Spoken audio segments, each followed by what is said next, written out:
केपी चोर देश छोड, ओली चोर देश छोड भन्दै थियो। मेरो घरको सामान चोरेर लाँदैछ चोरले है।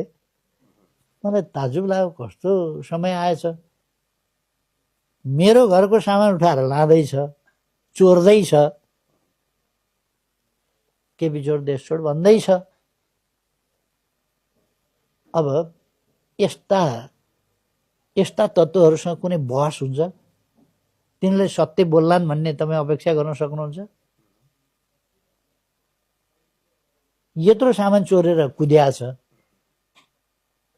चोर्दैछ, लुट्दैछ, अर्काको पसल लुट्छ, अर्काको डिपार्टमेन्टल स्टोर लुट्छ, अर्काको घर भेटाएपछि आगो लाउँछ।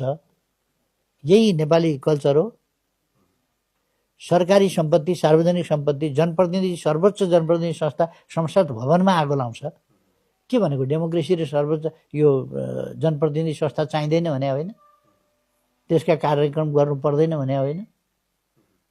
एकातिर संसद भवनमा आगो लगाइन्छ, अर्कातिर संसद विघटन गरिन्छ। संसद विघटन गर्ने पहिलो माग राखिन्छ, पहिलो शर्त राखिन्छ।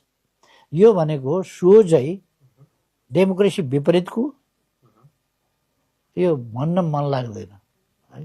तर नेपाली संस्कृति, संस्कार, सभ्यता भन्दा बिल्कुल उल्टो यस्तो खालको क्रियाकलाप यो नेपाली क्रियाकलाप हुन्छ। झन्डा ओढेर सिंहदरबार जलाउने, झन्डा ओढेर सर्वोच्च अदालत जलाउने, झन्डा ओढेर अर्काको सम्पत्ति जलाउने अथवा संसद भवन जलाउने, झन्डा ओढेर चोर्न जाने, बियरका बोतल चोर्ने झन्डा बोकेर ओढेर, यो झन्डाको दुरुपयोग अथवा कति ढकसलावादी हुन् भन्ने कुरा नि। कति ढकसलावादी झन्डा ओढेर। तपाईँले देख्नुभएको होला नि,